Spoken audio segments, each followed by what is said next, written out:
कि भाई ओ हो तुम तो भाई छाप रहे हो, पैसा छापने की मशीन बना ली है तुम लोगों ने भाई। उस हिसाब से ही हमारा खर्चा भी होता है। तो आज हम बात करते हैं हमारे खर्चे के ऊपर। As a new migrant Australia में आते हैं तो हम लोग को कितना रफली मंथली एक्सपेंस हो सकता है और किस किस चीज़ों पे हमारा खर्चा हो सकता है, आज हम बात करेंगे उस पर।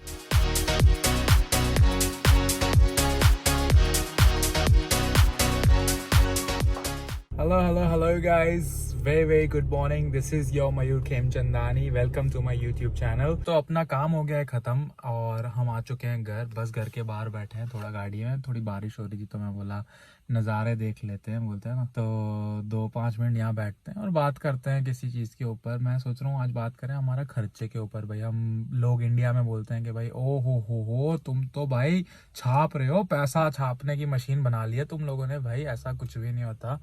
जितना हम छाप रहे हैं उस हिसाब से ही हमारा खर्चा भी होता है। तो आज हम बात करते हैं हमारे खर्चे के ऊपर। ये क्या है, लोगों को ये बहुत मिथ होता है कि बाहर जाके बहुत लोग फाइनेंशियली बहुत ही बोलते हैं ना कमाते हैं, छापते हैं, मजे करते हैं। तो ऐसी बात नहीं है। जितना हम छापते हैं उस हिसाब से ही हमारा खर्चा होता है, वैसा ही हमारा कॉस्ट ऑफ लिविंग है यहाँ पे रहने का। अगर समझो मैं एज एन इंटरनेशनल स्टूडेंट अकेला आया था, तो एक बंदा जब अकेला बाहर से आता है तो उनका खर्चा कितना हो सकता है, रफली एस्टिमेट लगाएंगे हम आज। तो भाई for us the main expense we have over here, बोलते हैं ना जो फॉरमोस्ट पहला एक खर्चा होता है वो होता है रेंट का हमारा। अब जो बंदा नया नया आएगा उसको घर रहने के लिए तो चाहिए भाई। हेलो, मिनिमम से मिनिमम स्टार्टिंग बोलो ना, अगर कोई भी छोटी से छोटी जगह पे भी रह रहे हो तो आपका $125 तो मिनिमम रेंट होगा ही होगा। मतलब समझ लो 500 से $550 तो मंथली आपको रेंट पे खर्चा करना है ही है। उसके ऊपर ये तो सिर्फ रेंट हो गया, उसके ऊपर होती है एम्यूनिटीज़ हमारी अलग।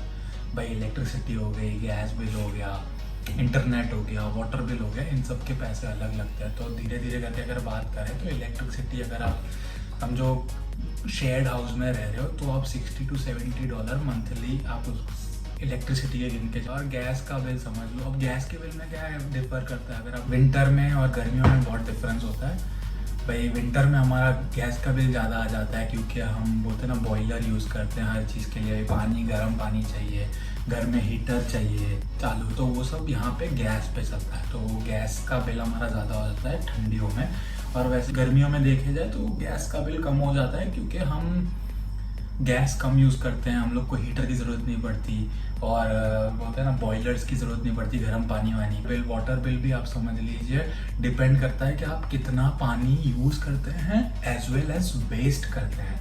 क्योंकि आप जितना पानी गटर में डालते हैं, भाई ड्रेनेज सिस्टम का भी यहाँ पे लीटर पानी आपका अंदर जाता है उस ड्रेनेज में, उसका रीफिल्टर होके हमको वापस मिलने का भी पैसा अलग चार्ज होता है। तो भाई वाटर बिल उसमें काउंट हो जाता है। तो आप वाटर बिल भी समझ लीजिए $70 to $80 मंथली आपका पड़ सकता है। दूसरा जो मेन एक्सपेंसेस है हमारे लिए वो है भाई हमारे मेडिकल फीस। अब डिपेंड करता है, अगर आप स्टूडेंट वीज़ा पे आ रहे हो तो आप पहले से ही ओवरसीज स्टूडेंट हेल्थ कवर लेकर आते हो तो आपका वो इंश्योरेंस का पैसा, मेडिकल का इंश्योरेंस का पैसा बच जाता है। लेकिन अगर आप टेम्पररी रेसिडेंसी पे आ रहे हो या किसी का वर्क वीज़ा पे आ रहे हो तो आपको मेडिक्लेम लेने की ज़रूरत है। जैसे मेरे अभी TR पे चल रही थी तो मेरे को हर महीने $120 होता है। बट वैसे ही अगर आपको थोड़ा सस्ता चाहिए, कंपनी टू कंपनी डिफर करता है और बेनिफिट्स आपको कितने लेने हैं वो सारी चीज़ें अंदर डिपेंड करती है उनमें। खाने पीने का खर्चा समझ लो मेरा, अगर सिर्फ मैं घर पे कुकिंग करता हूँ, जब मैं घर पे खाना बनाता हूँ तब मेरा बाहर की ग्रोसरीज फोर्टनाइटली, भाई मैं हर 15 दिन में लेने जाता हूँ सामान, तो करीबन $95 to $110 पड़ता है। अगर मैं मिनिमम टू मिनिमम बोल रहा हूँ फोर्टनाइटली, मतलब समझ लो मंथली उसका भी $250 जितना मैं गिन लेता हूँ। उसके बाद आता है आपका एंटरटेनमेंट का खर्चा। भाई रोज़ रोज़ तो आप घर पे नहीं बैठ सकते, तो भाई एंटरटेनमेंट अगर आप कहीं बाहर जाते हो तो उसका भी मंथली आप समझ लो भाई पिक्चर देखने का है तो इधर पिक्चर देखने का मिनिमम 18 से 18 to $19 है। और अगर आप स्टूडेंट पे हो तो $17 की एक पिक्चर देखने मिलती है। अगर बॉलीवुड पिक्चर देखने जा रहे हो तो उसका भी आप गिन लो मंथली में। अगर आपने एक दो पिक्चरें देख ली तो भाई $40-50 हो गए उसमें भी उनका खर्चा। अब फ़ोन में कैसा है कि मैं यूज़ कर रहा हूँ अमेज़न, मेरे को $30 में 60 GB मिलता है इंटरनेट और 10 कंट्रीज़ में इंटरनेशनल कॉल्स फ्री है। भाई समझो हमको इंडिया फ़ोन करना है या आपके पेरेंट्स जहाँ भी रहते हैं तो वहाँ पे अगर वो फ्री रहता है तो $30 में अच्छा डील होता है। मैं सिम नहीं लेते हो या कोई लेते हो, कोई और लेते हो, तो भाई आप समझ लो टेस्टा ले लिया, ऑप्टस ले लिया, और आपकी 1 GB कितना आपको इंटरनेट चाहिए और कौन सी कंट्रीज़ में आपको फ़ोन करना है, वो सब चीज़ें डिपेंड करता है जब आप ये चीज़ें लेने जाते हो।